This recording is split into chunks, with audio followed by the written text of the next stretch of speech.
Wednesday. Glad to have with us a former contributor and all-around good guy, Andy Bird, a builder, an innovator, an AI expert. Welcome to the podcast.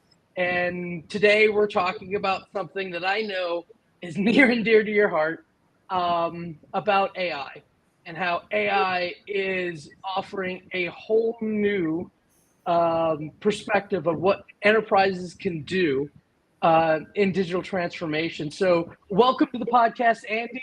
And, I'd like to get the ball rolling talking about AI. First and foremost, what are the use cases that you find as the most traditional use cases of AI? Well, I mean, so we gotta back up one step, right? We have AI as we know it today versus AI as we knew it yesterday. So making sure everybody has a background on that. There's a history there. AI has been around for a long time, right? So generative AI is really the new the new version of what AI was, right?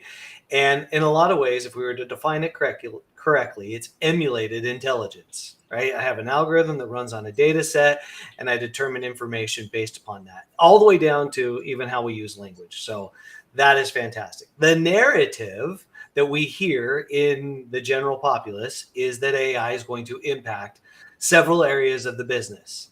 Within CX, we find the highest capture rate of ROI that you do. Well, and again, I say highest, but it's definitely up there, right?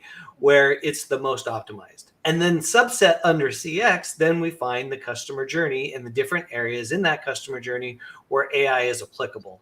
And that's really what we drill down to on a regular basis is where's the best areas of improvement that you can find within that CX journey. So hopefully that grasps your question in a great way. Oh, absolutely. I think what I hear the most and the thing that I want to emphasize the most of what you said is where's the business value, right? Yeah. That's the best.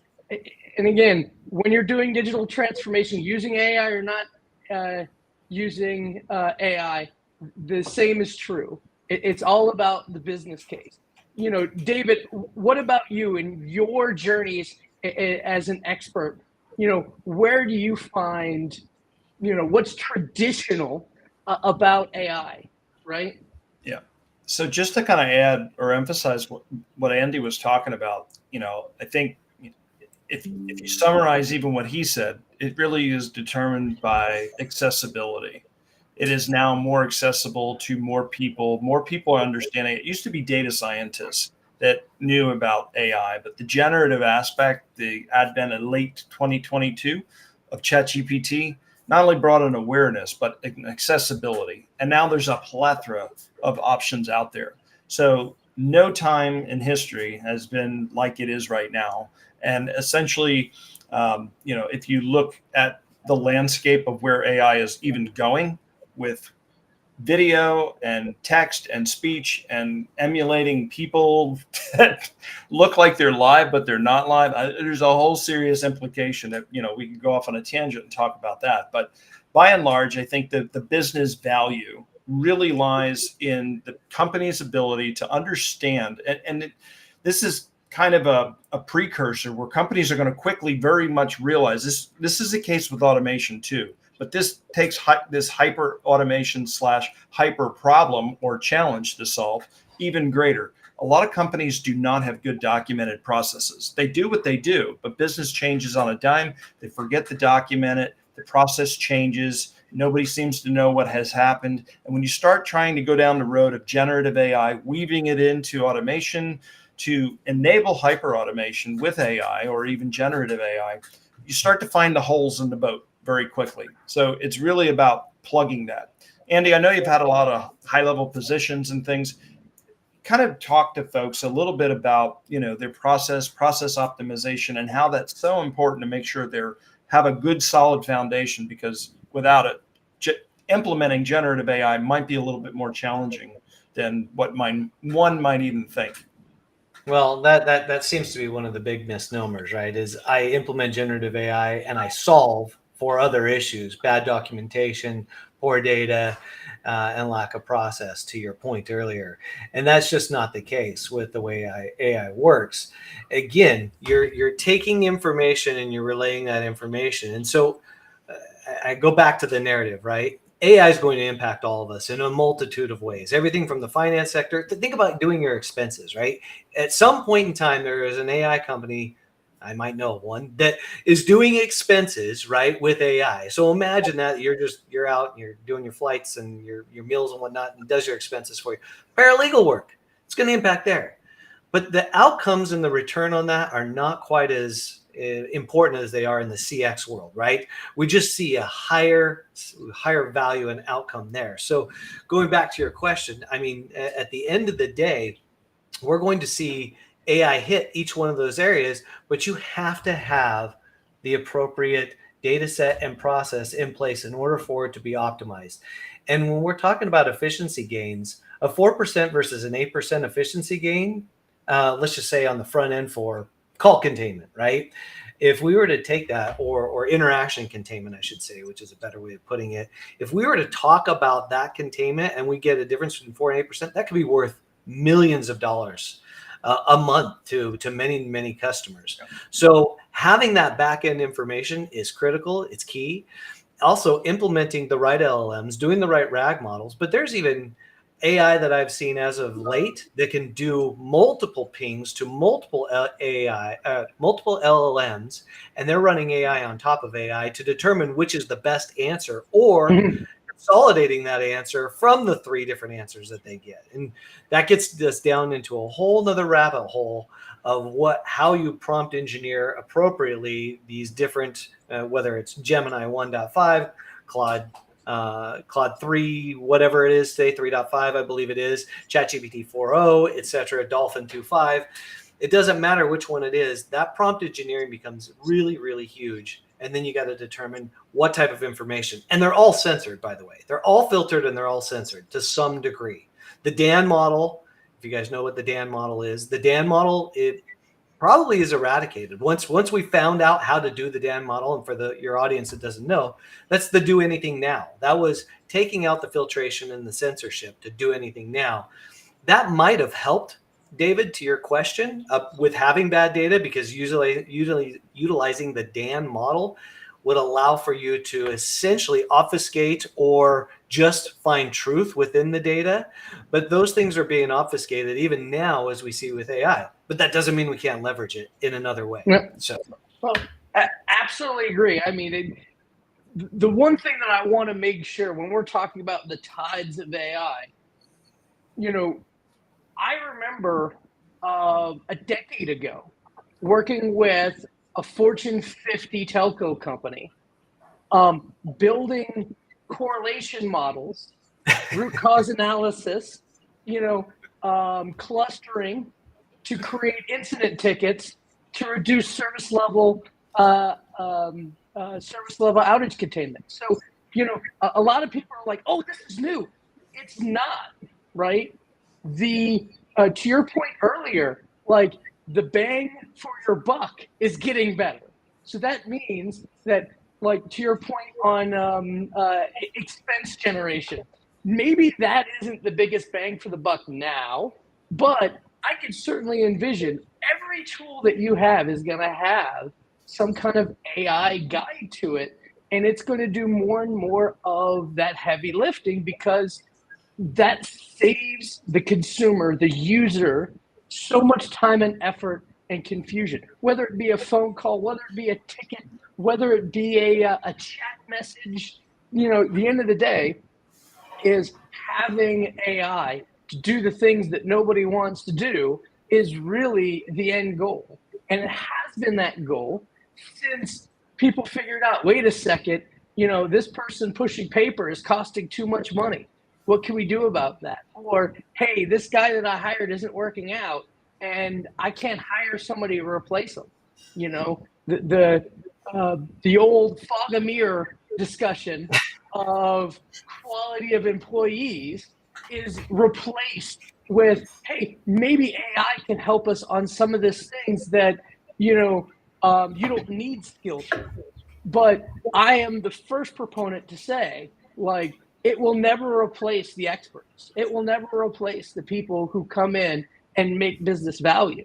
It will just enhance them and allow them to focus and bring their service up to another level. Can I add to that right there? Because I think you hit a really important point. Everybody's worried about AI, or the future of AI and AGI, right, where it's more human-like in that regard. But at the end of the day, you just hit the most important point that people don't realize. Intuition matters, right? We have that, but experience is massive. AI doesn't have experience, right? All it has is information from a data set that you've provided it in some capacity or another, or you've enabled it to go get. It does not have the experiential understanding. It has never stubbed its toe. I've been fortunate enough in my career to have built out multiple platforms, 5 right now, 5 or 6 in my life. I've stubbed my toe quite a bit, and my toes feel it. And AI's never done that before. So how do you subvert? And again, we won't talk about some of the things that have happened as of late with some big software companies and causing outages and whatnot. But some of that can be deferred, not by AI, but by experience. And so that always needs to be taken into consideration. Sorry, I wanted to do that tangent right there. To your point, automation is the value, right? Right. And that's the place that Gen AI goes on to. What it doesn't have, and I don't think it will never have, is the experience for the control or the governance. And again, what we are both thinking about from the news is all about governance, right? Control. And I'd love to make a call out to some of the things that we've talked about in previous podcasts. If you haven't, transformationleaderspodcast.com, read up. We've got plenty of past podcasts that we've talked about some of these items, but we've talked about a lot of our past here. What are some of the negative examples and the misunderstandings? And I love to kind of remember the stub toes. That's me, because it always burns in my mind. I remember the first time we implemented a machine learning algorithm called Holt's Winner. I don't know if you ever heard of Holt's Winner, but it was a seasonality. So it was very important for usage metrics. So, for example, power. More power is used during the middle of the day than at night. Or, same thing with bandwidth. Bandwidth is more, on a business link, 8 to 5. So you could see seasonalities, and you could set threshold levels using that seasonality. The problem that we had was we decided we could figure it out without data science. The second thing is we never had a high quality data set before starting, right? This is stuff, and I'm talking about 20 years in the past with some of this stuff. Hey, Shawn, but I see the same mistakes happening. David? Well, I just wanted to make a quick call out. One of our viewers that's live watching the stream right now had just made a comment. His name is Bunyamin. Hopefully I pronounced that correctly. But he said, reminds me AI won't replace jobs. Someone who understands AI will. A good starting point is low code, no code type of learning, which gives you an opportunity to peek into how these things work without having an extensive historic knowledge on the subject. You choose if the AI tide is scary or exciting. And so that really is a great summary. So, oh yeah. I mean, David, you're Mr. Superman low code. When it comes down to, and I know we've had plenty of positive examples of low code plus Gen AI equals rapid deployment and rapid value. Yeah. Well, let's go into a little deeper. And I've had experiences where I've gone and talked to customers that have an 18-month roadmap on generative AI. And I've stopped them and said, this is wrong, guys. And they go, what do you mean? I said, you can't have an 18-month roadmap on something that's transforming every 90 days. And when I say transforming, I'm talking, look at ChatGPT 3.5 to 4.0, right? It is a massive difference from the voice inflection to even how it garners data and then relays it. It's huge. You shouldn't have that big of a roadmap. Start small. Start optimal. And going back to your other point about the data set, use 3 PDFs that you know that your technical writers are going to use on a regular basis, and only source those as your LLM. You do something like that, you get incremental value very, very quickly. If you can get that incremental value, you can move forward. And again, part of that all goes in that deciding factor of choosing the right platform to be able to do that. And those are things that we won't talk about here, but at the same time, that's really, really critical. I'm an agnostic guy right now, so I get to go wherever I want. But the point is you want to start small, make it simple, hit one area. Once you hit that one area, then expand from there. Don't do these big. I'm a product guy. I love big vision. Don't get me wrong. I dance for big vision. I totally saw them before it. But the strategy all goes down to the execution, which is task oriented. And once I get to that task and complete that task, I can move up to that vision. Don't do it the other way around. That would be my advice any day of the week. Oh, absolutely. Absolutely. I mean, again, digital transformation is solving business problems, right? And business solutions are 3 parts. They're the people, process, and technology, right? Yeah, and agreed. Your whole point is don't forget the process. The approach is what I think I've seen, to your point on different large language models, I've seen people talk about all different names of people I've never heard of, partners I've never heard of. And I tell them, look, that isn't the worry you should have. What's your approach, right? Are you going through for sustained excellence in Gen AI, or are you trying to make a big splash and hope it works? If you're looking for the Hail Mary pass, as a football fan, I've seen many of the Hail Mary passes fail and miss the playoffs. I'm a Dolphins fan, but the end of the day. Sorry, we got to laugh there, don't we, David? Yeah, for sure. And I lived in Florida for quite a while, so that definitely rings true. Dan Marino was one of the best. I mean, to be fair, again, he was 3 decades ago. Yes. The bottom line that I keep telling people is they always look to the shiniest of objects, which is the technology. I'm a technologist, right? Yeah. So I understand that. I mean, Llama, what was it just the other day? 405 billion parameters. 405 billion. To your point earlier, like if you're putting technology in your roadmap, you're going to have to just realize and recognize that it's come on, Bunyan, you got to watch it live, even though he's a Dolphins fan. He just posted. Hey, again, everybody makes their own mistakes, right? But want to pull back to the key lessons we all know when it comes to when you bring AI to the table. And I would really call in to where I stubbed my toe, and that is make sure you have good data, right? Yeah. Make sure that you're on a process with people that can execute the vision, because a lot of times, and this is a common Shawn saying, generative AI is not a magic wand.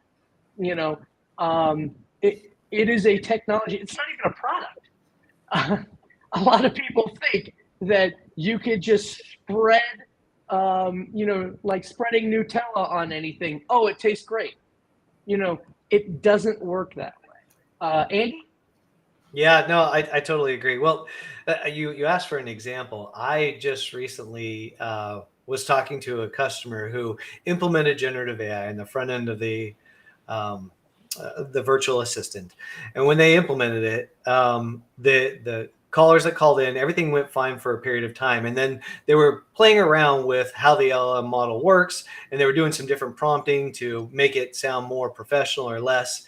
Well, they ended up putting in a prompt for the generative AI to respond to customers that was wrong. And it ended up using expletives when a customer asked a question. So, and they were bad. And Private it happened. LLM. What's that? Private LLM. Private LLM. Yeah, and those are the risks. That's an excellent call out there because going back to that censorship, that doesn't happen, but they got them in a pickle quick. They did, but here's the biggest problem. They wanted to throw the whole thing away. I said, now wait a minute. No. Wait a minute. So you guys got to stop. You don't want to throw don't throw the baby out with the bathwater here yet, because how many of your employees have done the same thing? And they said, well, we never thought about it that way. I said, I bet that happens 2 to 3 times an hour with your employees, with the amount of traffic that you guys get. So you're going to blame an LLM that we hold it to this high standard. It's not only a magic wand, but we hold it to this standard that is above and beyond anything because we think of it as being perfect. It's not, because guess what? It was built by us and we're not perfect, right? So even the best generative AI still has its flaws. So that's something that we definitely wanted to call out there. Yeah, absolutely great point for definitely a deep dive in the future. What is an appropriate standard quality for AI? I remember back in the day we used to say Lucent, which was the coffee mug seal of quality.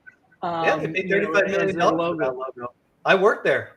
I did too. So now I'd like to go through. David, I know we've talked about this before, but do you see a difference in value that you expect AI from right now into the future? Like, what kind of value change do you see? I think the value for me is more along the lines of working with customers and people to understand the value or to understand the angle. Andy was touching base on a lot of those consultative type of engagements. And I think that's really the key. So if you are in a business, you're a leader, and you have a fairly decent understanding of AI, the biggest thing or benefit and value that you can bring to your business is educating those that are in your organization about it, come up with 3 goals for that incremental process and map and correlate them into some either low code or some project that you can do to test, improve this thing widely.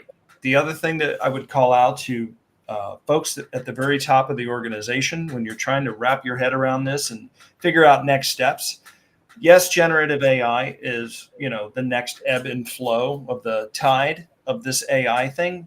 But one of the things that, if you just think of traditional business, what is the most valuable asset your company has? People. And if your people magically got smarter overnight or somewhat smarter because they had an AI, something like some private LLM or a ChatGPT subscription or something to help round out the edges or sharpen the saw, so to speak, so that whatever skills that they currently have, if it was just slightly elevated, what would be the value to your business? Incremental value, incremental changes in that area. So as the staff levels up in skill, because they have the ability to essentially fill in those gaps that they might have. So if there's an acronym that's thrown out or anything, the point is, normally you'd Google search this and you'd have to sift through this information, but this information is instantaneous. So whatever job you're doing, writing an email, on the phone, doing whatever it is that you need to do, think of that sidecar. I always use that term where that AI is like your assistant. We all wish we had an assistant. Now, everybody does have an assistant. So I don't care if you have a subscription or not. You've got Bing, which has embedded the Azure version of the AI. You've got the free ChatGPT. There's there's a plethora of solutions out there. You need to consider those angles with dealing with your employees and getting their skills up. Again, focusing on at least 3 core main skills moving forward. And yes, we said all this earlier. Make sure you have that foundational information. Get your data and your ducks in a row. The data needs to be where it needs to be. Your processes need to be where it is. And if you can align your people, your processes, your data, plus having access, I think you're well on your way, much further than even those that I talked to today. They're still struggling how to figure out how to implement this and move this. And they're trying to Andy's point, they're trying to bite off more than they can chew. And I think coming up with a strategic outline and a plan might be good to maybe figure out, hey, how are we going to implement or roll this out over 18 months? But don't try to put AI in a box, because whatever you think you know, as per the 90-day cycle, it's all going to change, or the capabilities are going to change, or there's new restrictions. Who knows? One thing that we haven't talked about on any of the podcasts, and I'd like to defer to Andy because I'd like to get his spin on it. When we talk about governance, we're talking about it from the perspective of an organization. We haven't talked about, what about governmental compliance, governmental governance? Like, where do you see AI coming in from a company? So, for example, China has very strict restrictions on certain sites that you can get to. If you've ever traveled to Beijing or anywhere in China, you can't get to certain sites because they're just not accessible. So we've got governmental compliance and control dictating what the society can get to. And so as we think about in terms of AI, I haven't seen a lot of great discussions other than a few podcasts talking about governmental compliance, governmental oversight about what AI can be used for, what it can't be used for, and then regulation around that. So we've always focused at the smaller level, but if we look out at the more macro level, what kind of things are you hearing or seeing, or are you involved in anything with government? Just like to hear your spin at that much higher level, where AI kind of fits into the picture for these folks and what it might mean to people and companies. Yeah. Well, most governments haven't taken a full-on stance. I say most. There are some that have taken somewhat of a stance, in particular in Europe. So they've taken a little bit of a stance on it. It's primarily been around PCI, HIPAA, PI information. Those have been the areas where they've looked at it the most in sharing that out. And we have just recently California coming out with their latest news, where one of the retail vendors is in situation where they've used personal information in order to improve an AI system, right?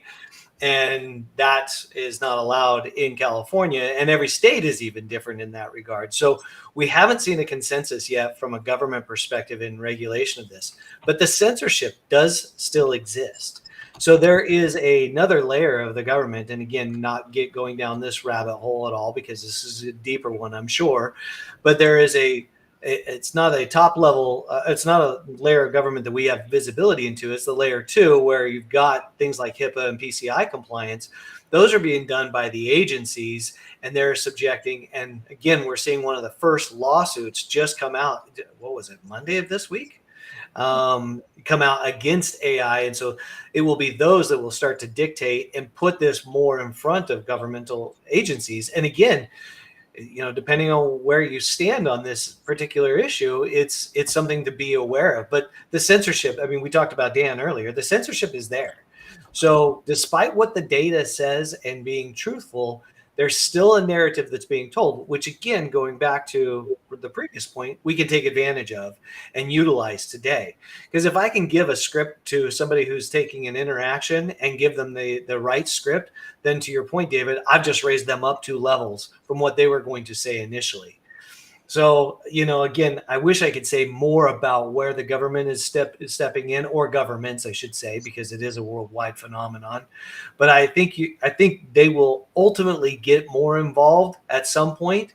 It hasn't done anything with the suppression that they've been able to already accomplish through agencies. They haven't had a need for it yet. I think if you see more and more open-ended systems coming out, I think that will change.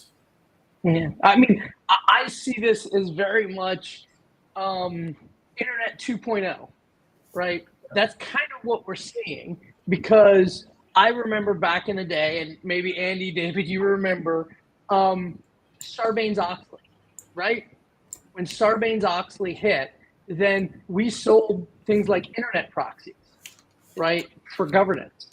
So we go in there and say, hey, this company is using this service, internet access, for their employees or externally. And we want to understand the people who are coming and using these services to make sure they're using it for good business value, right? And, I think generative AI, the next thing, the value we're going to see in the next 6 to 12 months is more governance, more compliance. And we all know that government catches up, right? There's going to be people with burned fingers. There already, look on the internet, there's plenty of people with burned fingers and toes out there when it comes down to governance of AI. And that is going to be the watchword for a lot of businesses. And I recommend every brand out there, if you're using AI, make sure you are using AI and your business is controlling AI, not the other way around, right? Yeah. Have good governance hygiene to make sure that when these systems fail, we just talked about that other company that got in trouble taking down the world's IT for 2 days. Governance is what's going to save you when your boss knocks on the door and says, "How did you let this happen?" And say, "I didn't. We have the stakeholders. We have our rules of the road. We followed everything."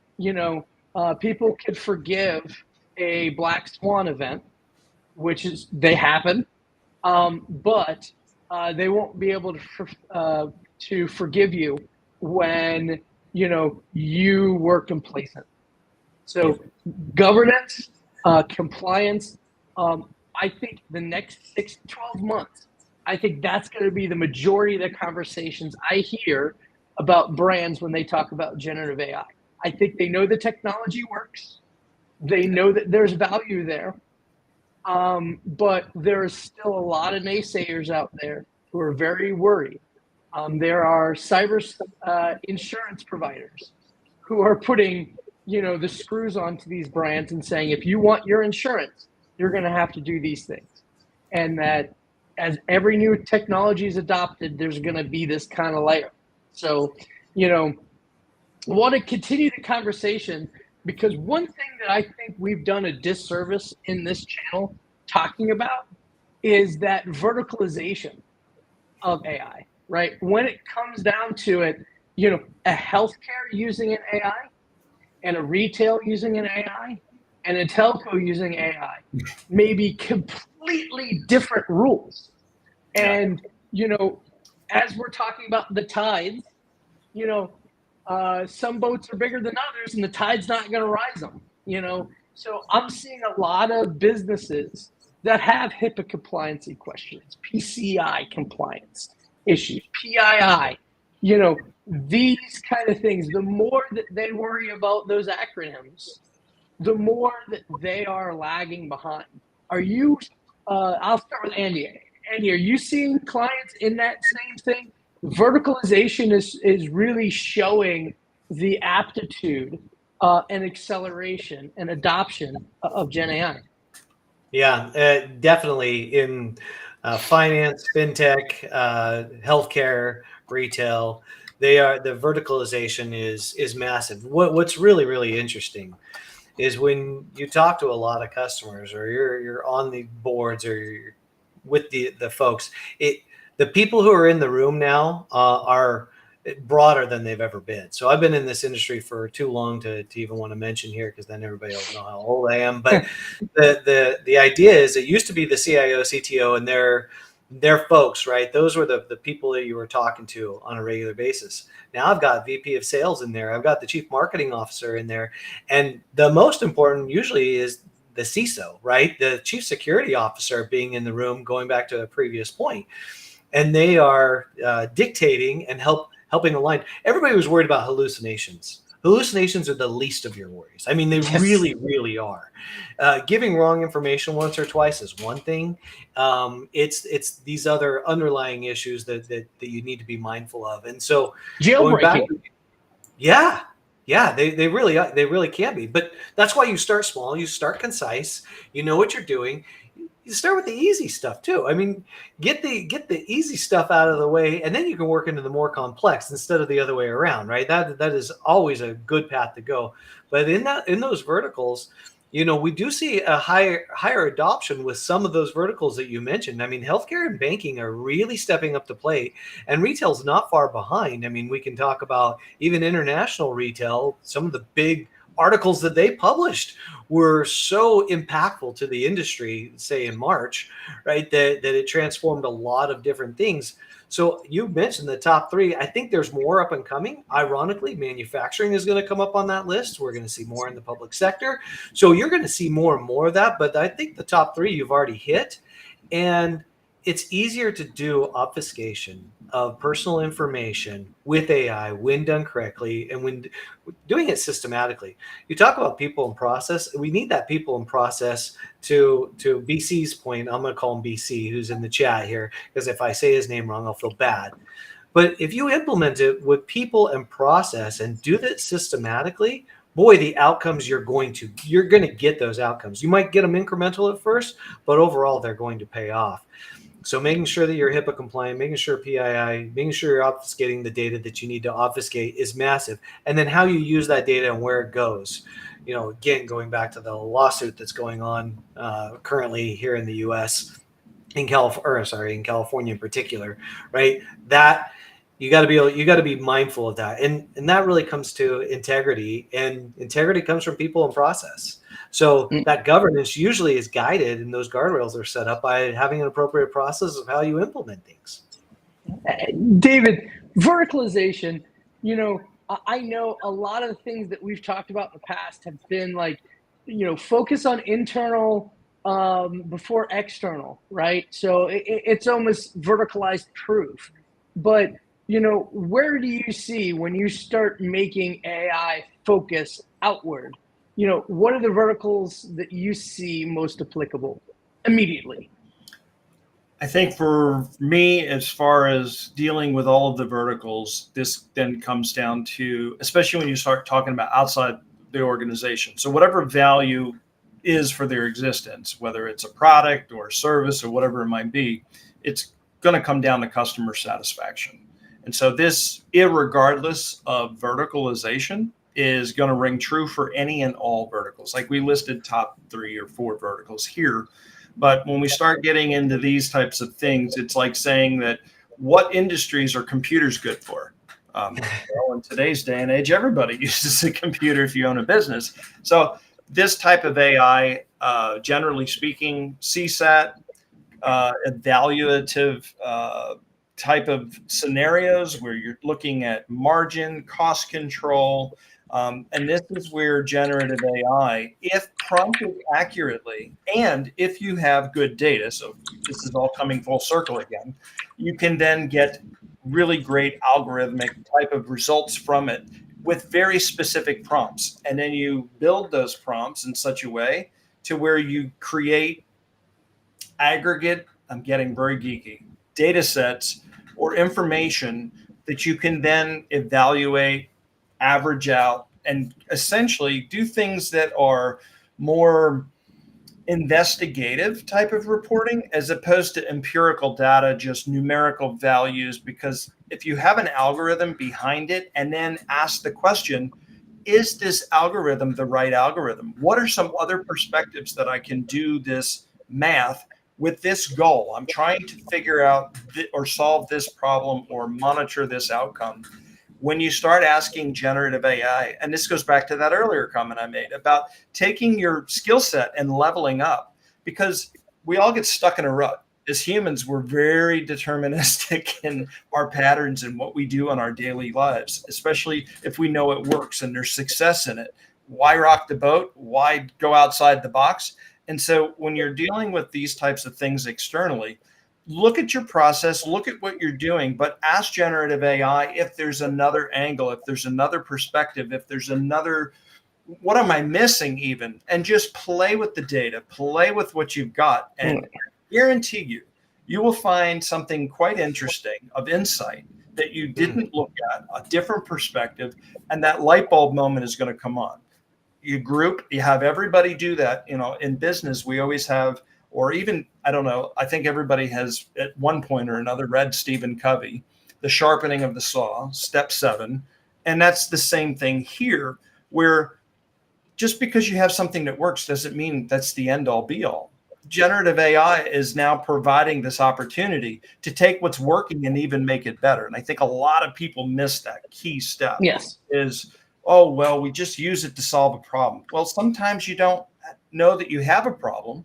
And this is why great consultants exist. They come in, they help you provide a different perspective, and they say, and to your point earlier, Andy, oh, well, we got this wonderful 18-month rollout for generative AI.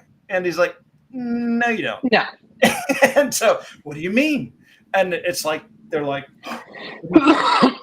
so when you ask these same questions or just run that, don't be afraid to ask. I highly encourage folks to take this generative AI era that we're in and throw into it, and don't try to boil the ocean. Just take a piece of it and start there and keep repeating through the layers, and then say, okay, here's all the information you gave me. How can I do this better? What's a better way of doing it? And here's how I do it now. And I'll leave it there, because honestly, that's exactly what I think they need to do. Absolutely. Absolutely. You know, one of the things that a lot of people get way too overwhelmed with, which is, you know, where do I start? You know, where do you, like, again, what do I remember back in the 90s? They're like, internet, where do we start? Well, you learn how to search on Google. You know, what a plus does, what a minus does. Oh, wait a minute. We didn't keywords. search on Google back then. When we first started on the internet, we were searching on some different platforms. Netscape, right? Oh, absolutely. You know, technology is always going to be changing. Yes. But, you know,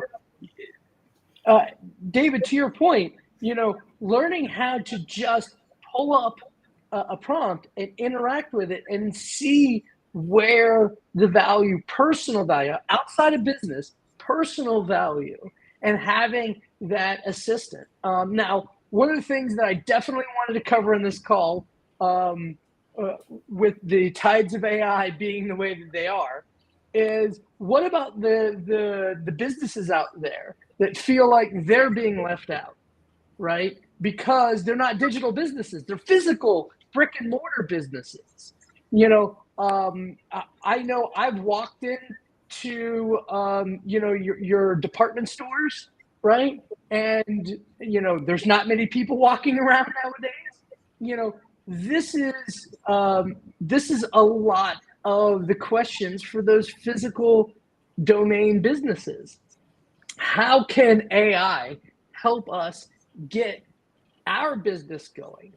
And, you know, I'd love to see, where do you see the future of that, Andy? You know, I know we're very much, we help digital transformation, but what about the people who are looking for digital transformation in a brick and mortar type situation?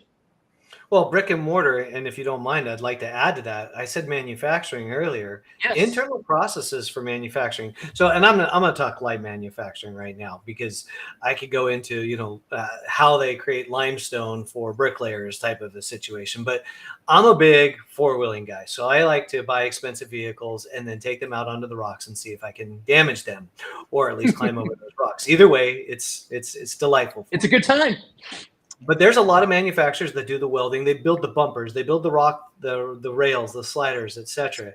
They need AI to help with. There's all kinds of a geometric, and I mean the way that you know adjust your caliber and your camber, or your camber and your caster. Thank you. That was the word I was trying to think of. All those things can be helped by AI. So even the process in the shop, not just ordering the part, but even the processes in the shop can be helped with AI, but they usually don't know where to start and how to utilize that from the beginning. And again, it goes back to something David said. This is where having somebody knowledgeable as a consultant or as an individual who has that knowledge, or even hiring somebody with some of that knowledge, can implement those type of things. If I'm building stuff for, I'm not going to say the Jeep name, so we'll say the Bronco name, right? If I'm building stuff for Broncos and I need to set up a certain upper control arm that has a specific caster and camber for a certain type of shock, that can all be done with AI. I don't have to do that via napkin math anymore, which is what they used to do, right? That's how even people get your alignment done. I can get that all done with AI now. So there's implications there in the business. And so the retail stores, you're absolutely right. Retail stores can utilize AI in a number of different ways. We've seen some self-service options. Those are not always the best, but informing the client before they actually even walk in is also something that would be beneficial even for a retail store. So we do see different aspects.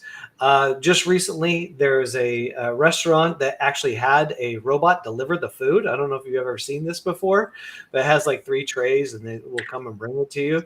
So we're seeing some of that, but again, it's light today. I think manufacturing is going to be optimal here in the future, but it's not just that.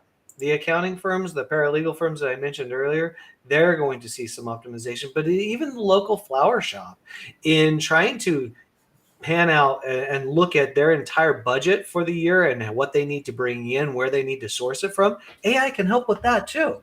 So it's all these nominal things that we've always struggled with in the past to get right. AI can step in and help solve some of those problems. So, David, where does your mind think of when we jump into that brick and mortar world? How does a brick and mortar world really take advantage of the AI revolution? So to use some examples earlier that Andy used, I noticed a common theme. At every part, from the example of the control arm to your example of retail is sitting there, maybe there's not a lot of foot traffic going on anymore. All of those businesses and all those use cases are generating data of some sort. So whether or not I'm dealing with probability and statistics from how can I increase my foot traffic to, hey, what are the possible angles or ways that I can develop or design this control arm? It's probability and statistics in both use cases for both verticals, completely and radically different, but the same theme exists underlying: data and probability and statistics. So I think Elon Musk does a really great job of breaking down problems into first principle. And I think if business leaders think of their verticals and break them down to first principle, and then apply generative AI to a perspective or angle of that, again, with the help potentially of a consultant to help that process. Retail's obviously struggling big time right now, but those same customers, even though they're physically not there, they exist online. They're still out there, right? And so e-commerce is all the rage as well. So whether or not their foot traffic needs to transition fully to online, or they need to collapse the number of stores, or whatever the case may be, at the end result, they have a need for revenue. They have a need for sales generation. They have a need or an opportunity to reduce inventory. Why should I keep all this extra inventory? If you don't sell it, you got to pay tax on it. So why do that either? So find out what's selling, find out what's not selling, find out what's trending. Like, all of these different things can be used with a probability and statistics angle to help them enrich their data to make the decisions to solve the problems or to fill in the holes, to either increase the sales, get where they need to be. They can come up with something really creative, even with just an app on the phone, so that when the client runs through the door, boom, hey, the app just does a notification. Hey, aisle 6, we've got a sale on this, whatever. You've expressed a recent online interest of whatever, or I don't know, whatever metadata that they've got access to that they built this customer profile on. It will customize the user experience. They could be just walking down the street, maybe going to a restaurant, and they're past their favorite retailer.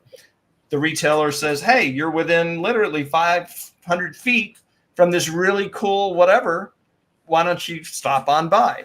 And then, of course, strategize with, hey, is there a correlation between these most popular items that we sell and what other else might be going on? I did a lot of stuff for Mattel back in the day with some shelf optimization of merchandising of, top to bottom, left to right, and also correlations. And Walmart's real big at this. If you've ever checked out there, they love to put impulse purchase items right there at the cash register.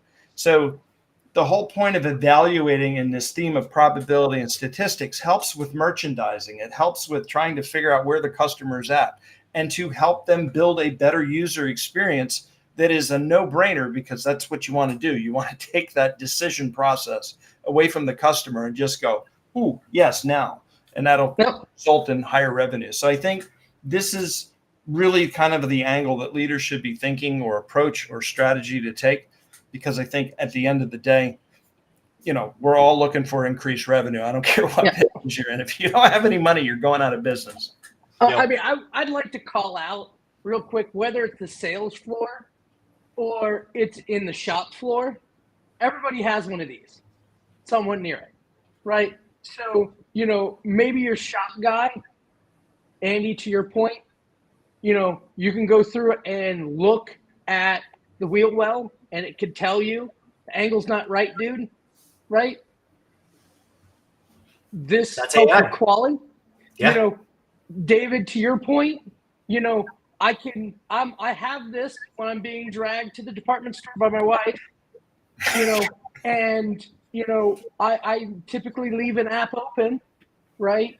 And hyper personalization in the sales experience, as we talked about before, so I think when it comes to generative AI, whether it be vertical, physical, virtual, I think there's value for all businesses. And that's why, as we talked about in the last podcast, that it's such a bubble right now. But to really put, my future dunce hat on and start doing some predictions, I'd really like to talk, if we're talking about the tides of AI, when are the tides going to be at its peak? And that's when people talk about AGI. My personal belief is that AGI is going to be a very big discussion point for businesses. I think it's going to be evolutionary in nature, meaning that one day they're just not going to release something that, hey, we've made it. It's going to be an incremental goal, like the speed of light. We're never going to get 100% there, but I see this as a 3 to 5 year journey of maturity of generative AI. That's how I see AGI. Other people are out there planning to worship a digital god, but for me, I, based upon the umpteenth amount of years, just like you, Andy, in this business, I haven't seen something that revolutionary in technology. So want to go around the room one last time. AGI, what do you see? What is your prediction of how that plays out? Andy? I see AGI. First of all, I would qualify. You're right. We have to be somewhat prophetic, right? When we're looking at this stuff, right? To make sure that we understand where it's going. AGI is optimal, and I don't know how to measure whether or not AGI is truly achieved or not. And so I think that is going to be the bigger issue. Is there's going to be claims of AGI. At the end of the day, how do I replicate intuition? How do I replicate emotional quotient within something that is just running algorithms on data? I see more, what I see in the future in the interim between now and possibly what AGI could bring is AI on AI. That's where things get really, really interesting, where you have AI interacting with one another, where I'm looking at multiple LLMs, where I'm even applying AI frameworks on top of AI frameworks. That compounding will emulate, I believe, what we see as AGI coming. So I reserve the right to be wrong, as in all cases, but that's what I'm thinking is going to happen. Is I'm just seeing the subtlety right now of AI on AI, and it works really well. And when I say works really well, like I'm talking about a difference between 8 to 12% in containment on the front end in the CX journey. That in and of itself is worth a ton. And if we start applying that into other areas, we're going to see more and more of that. And I think it's going to start impacting other areas beyond the CX world more and more. As that happens, that will also impact the CX world. Because if I can make the time for somebody to do their job better, to David's point earlier, or level them up, that's going to be huge. So what will AGI ultimately accomplish? Well, maybe we'll emulate that EQ when I need it on the phone when my flight's been delayed. Who knows? I don't know what driving outcome is going to continue to drive that, and hopefully it's used with a classy, with integrity nature throughout the entire world, and it's used well. So I'll leave it at that. David, put on that prediction hat. AGI. It's a buzzword. Yeah. So I hate speculation.